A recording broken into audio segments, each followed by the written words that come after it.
Hello. How's everyone doing? Thank you again for joining me on this Thursday night. So, I will be knitting on the maxi dress. Seems like I've got myself tangled. So, let me untangle myself. So, the yarn that I'm using is from Pine and Pearl. It's the Eat Your Bubbles. And the gray is the Fireweed Fiber Co. Chartreuse in their violet sock.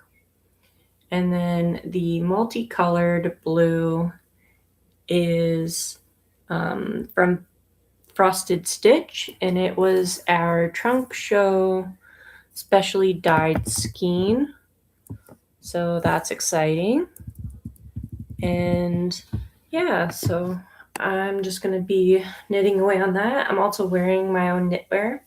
So I made this sort of open, lofty, short sleeve with that yarn habit from Alberta. Yeah. So let's get to knitting.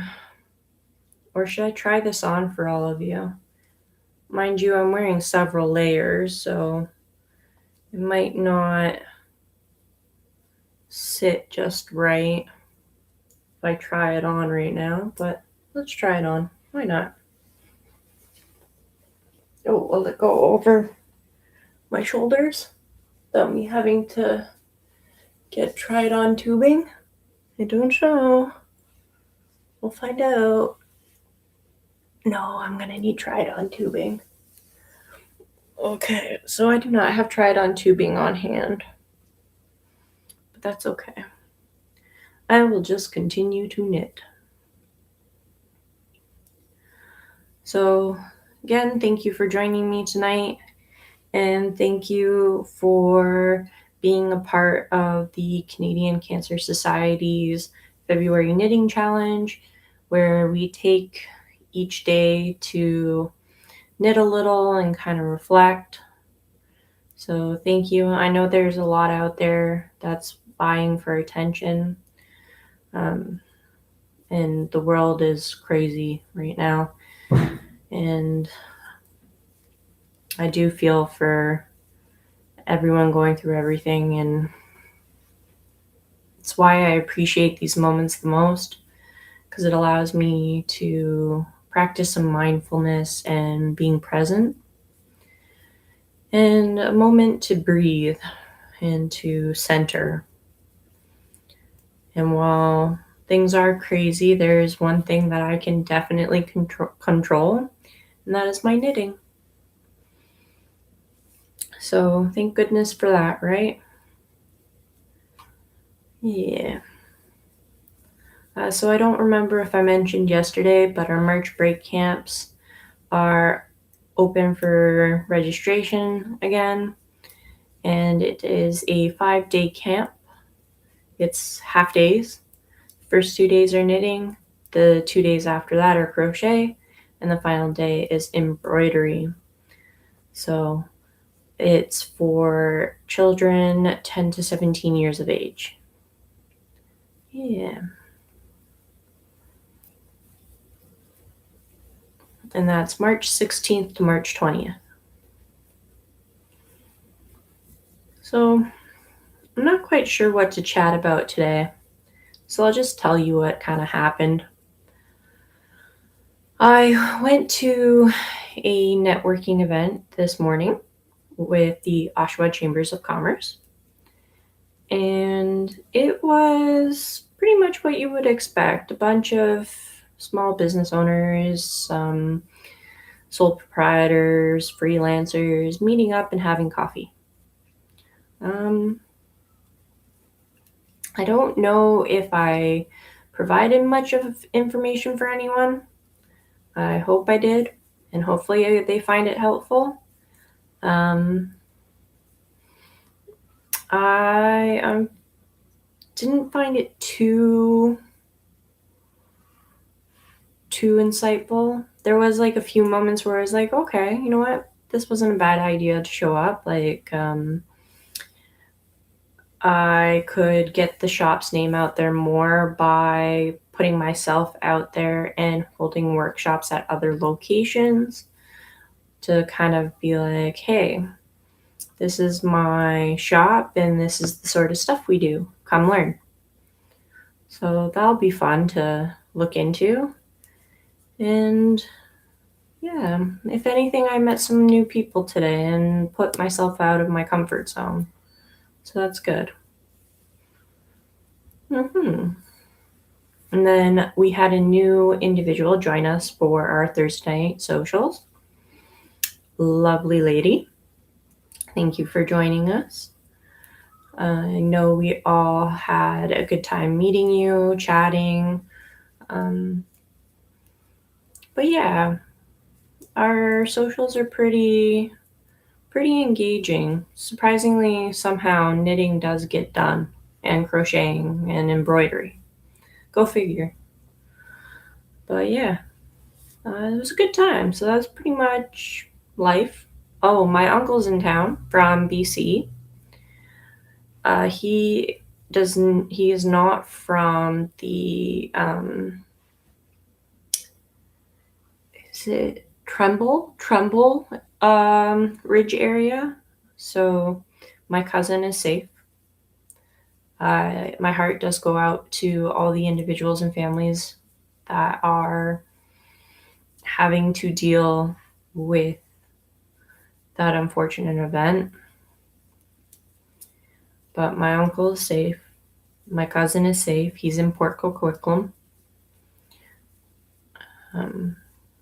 But it's difficult when a single moment in time can massively change an individual and a community's life. So, yeah, it's been a bit of a heavy day. Yeah. Less heavy. One item I did start to knit for the shop as a shop sample and to possibly put into kits is the onigiri pouch. I'm probably saying that wrong. Onigiri. No, I think I'm saying it relatively right, but I sound very English. It is the Japanese rice snack where it's like a sticky rice, generally has a filling, and then it has a form of seaweed wrapped around the bottom, like a little place to hold. And it can be filled with jam, it can be filled with some meat, and it can be a variety of different things that's in it.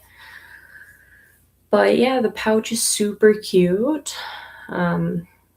I will show you it when I'm finished. Right now it looks like a diaper, but it is being made in our Mirasol Pima Paca cotton, and it calls for a DK weight.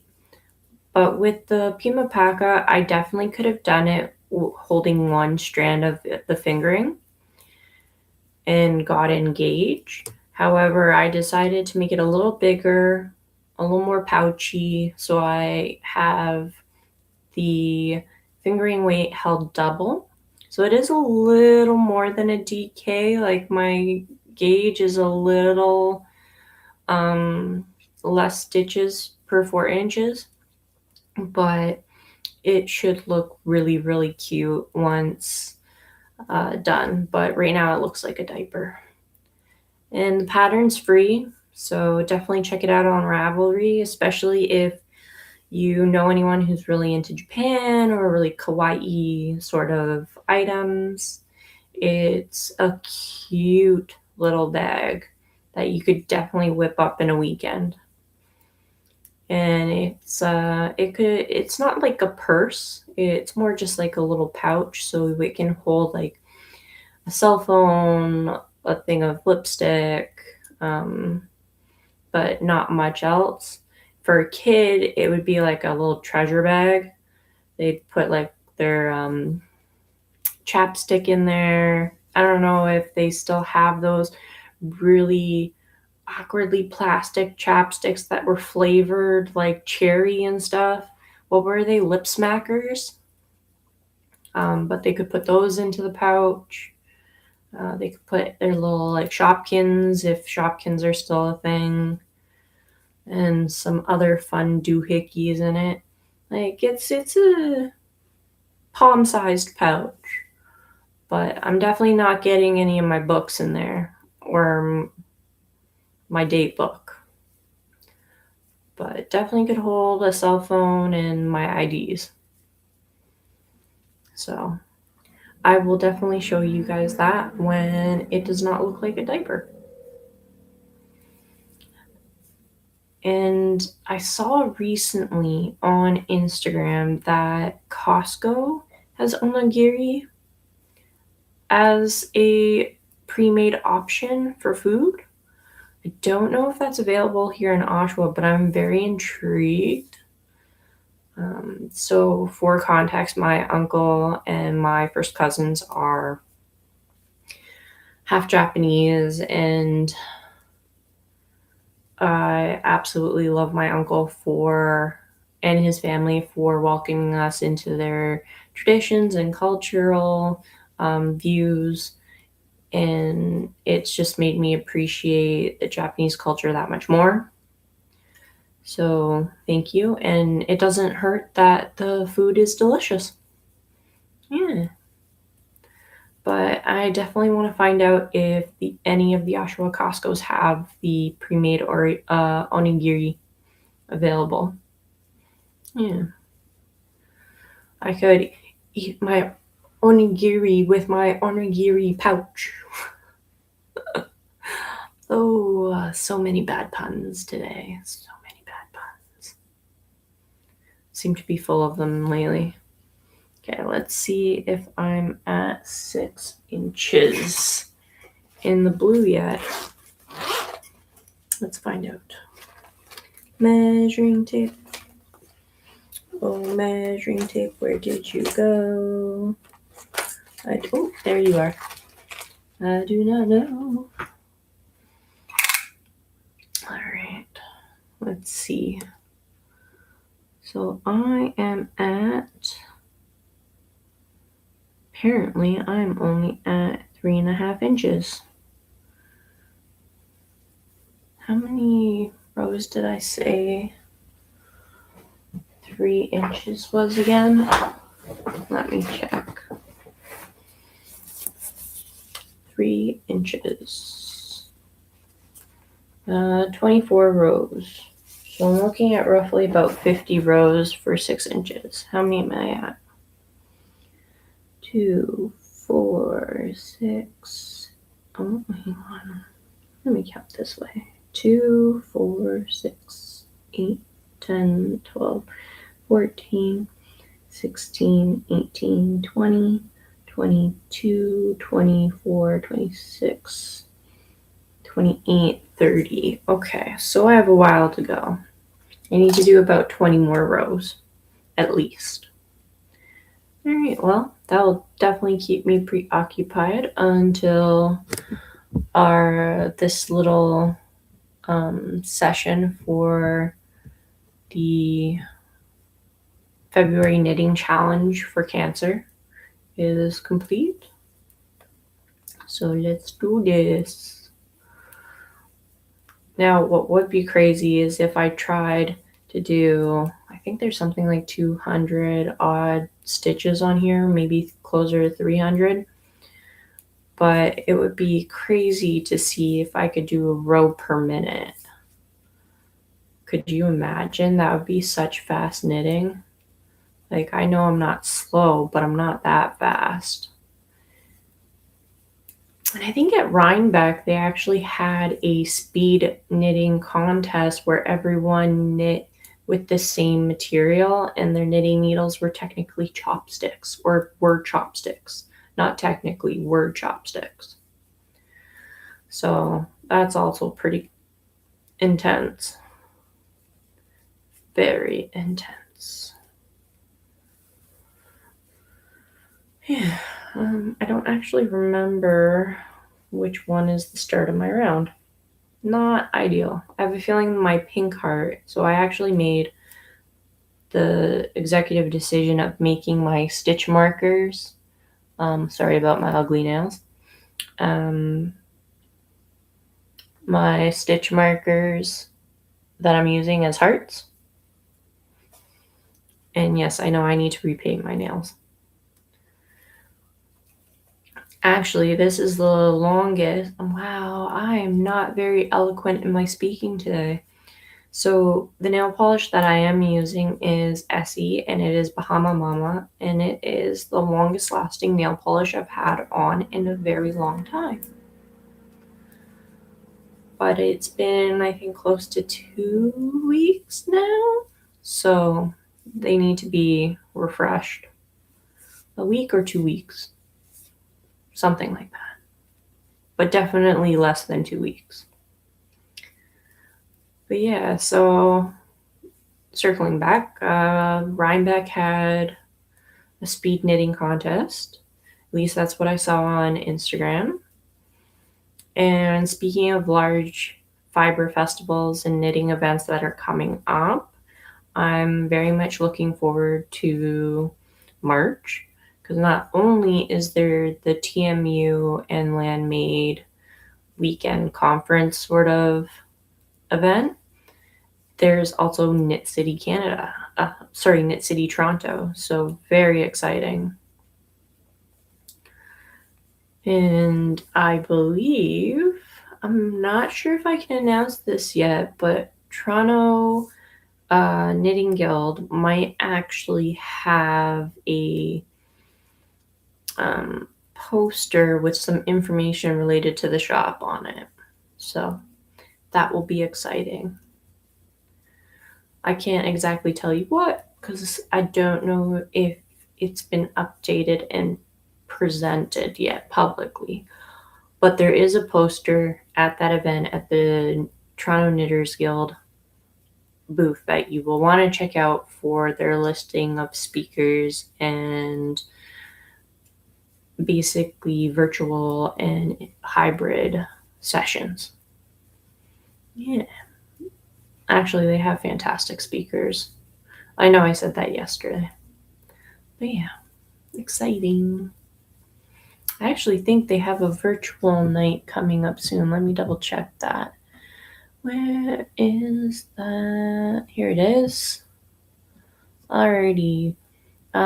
So on the 18th, they have their next guild meeting, and it is the 6th annual member show of work. So I'll get to see what everyone is making. I'm super pumped about that. Oh, also, Arn and Carlos are coming back to Toronto. So if you didn't know, they are very, very predominant knitwear designers, and they're known for their, I think, Finnish or Norwegian designs. And they also make some really fun intarsia like patterns. I believe Arn or it's one of them is making a zebra designed vest or t-shirt that they've been inspired by because of a trip that they're going to be taking to South Africa. So that's super cool. But yeah, they are going to be in Toronto, and it's going to be a sit and knit with the two of them. And it's on Saturday, April 11th. And the Toronto Knitters Guild is offering tickets. I don't know when they will be open to the general public. I have a feeling it might be closer to the end of the month that it'll be open to the general public, but it is 100% already available for TKG members. And it's not too expensive. It's all right. It's $75 per person. I'm not sure if that's just a TKG member price. So I'm not sure what it will be for the public, but it looks like it would be a very fun and informative get together. Like, these two are very talented, very, very talented. And yeah, so tons to look forward to. And they do an excellent job considering that the TKG is all volunteer based. Yeah. I'm glad I'm not doing a row per minute because I would have already flunked that. But yeah, should be a good time. Yeah, they have an excellent team over there and an excellent community as well. Yeah. Today, someone at the shop actually brought in cookies for everyone at the social, which was very sweet of them, figuratively and actually. So it was very nice. Yeah. So you'll have to let me know what you would like me to discuss at any of these knitting sessions.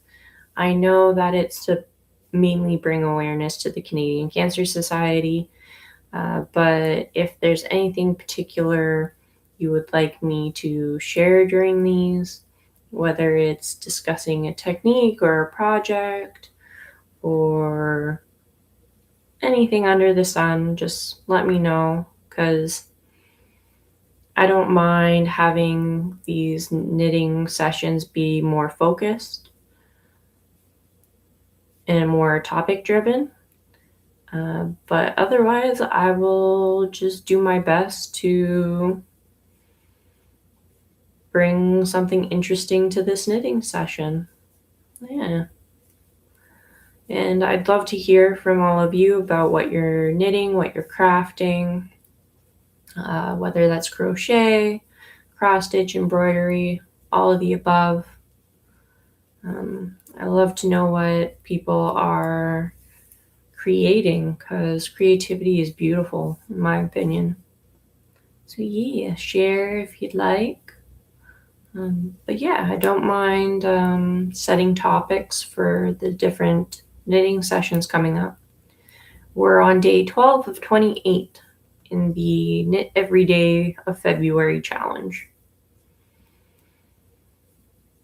I'm not sure if it makes it kind of feel like a chore knitting every day now.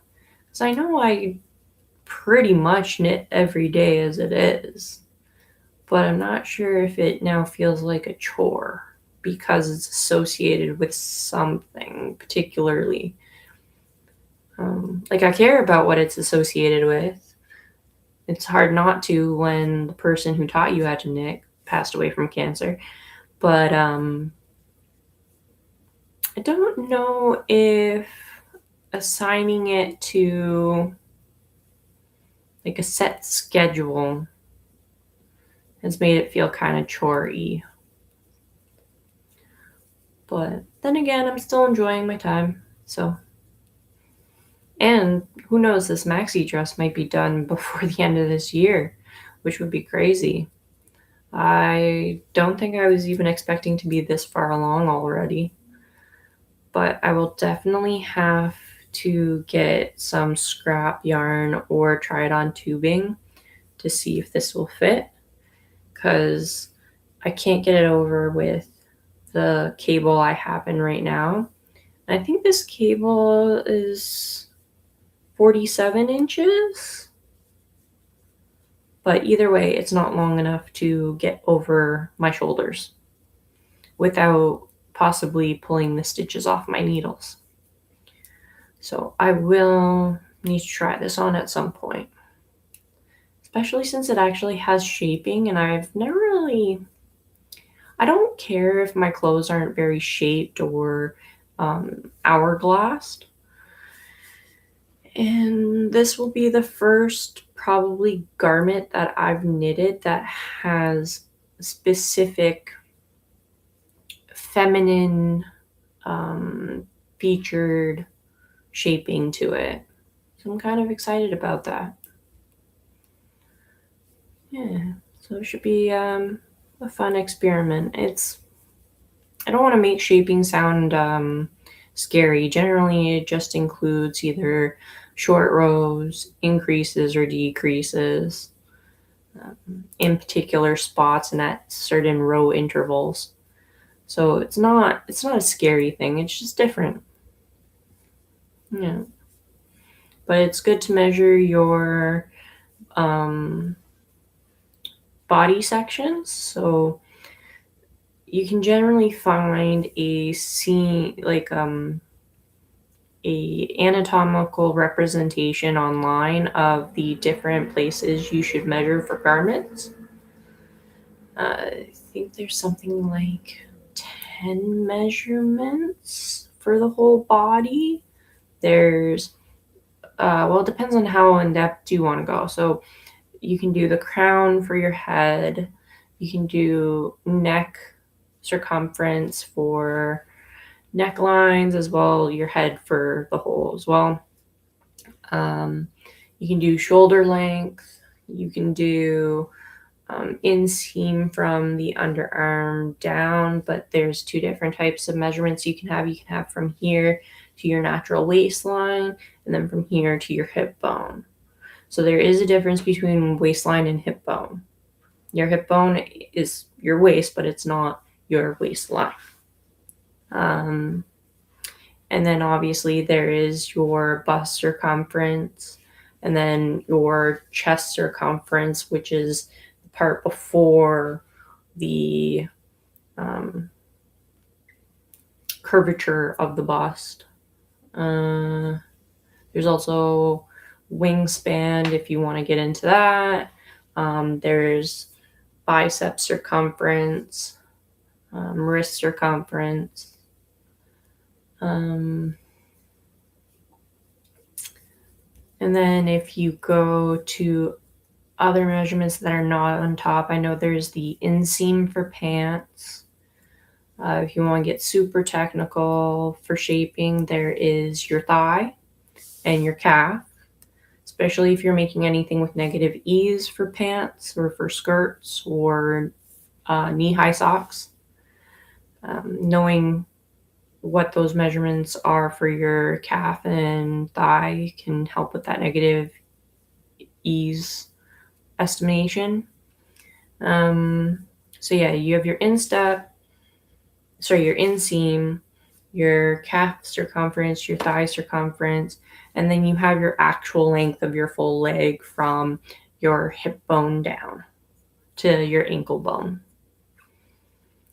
And I think that's and you can ideally want to know what your butt circumference is, because similar to bust circumference, you want to know your butt circumference, because you don't want to be incapable of getting your butt through the waist of the pant or skirt or shorts that you're making.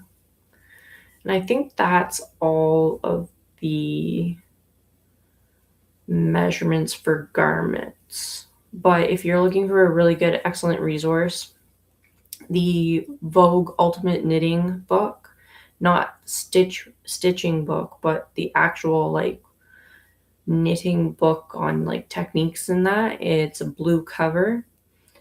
It has a anatomical representation of both men and female for where you should measure and fill in the blanks for putting your measurements associated with each like A, B, C. So excellent resource. Actually, Vogue Knitting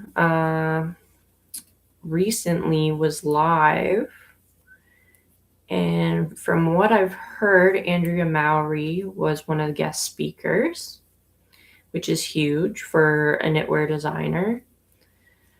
I guess Vogue Knitting is kind of up there with almost the Grammys or Oscars for knit designers in a way. So really pumped for her on that.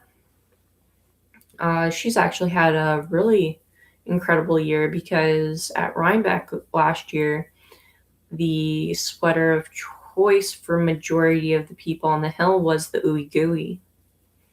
So really cool. Really cool. Yeah, so Vogue Knitting is held in New York every year, I believe. And it's a ginormous event. Ginormous. It'd be so cool to go check it out one year. But it is not cheap either. It's kind of like the San Diego Comic Con of Comic Cons. Yeah. All right, I'm going to finish up this row, which isn't very much. And then I'm going to call it a night because we've reached the half an hour mark of our mini knit session. So, again, thank you for joining me. Thank you for all of your support and for anyone who has made a donation to our team for the Knitting for Cancer Challenge.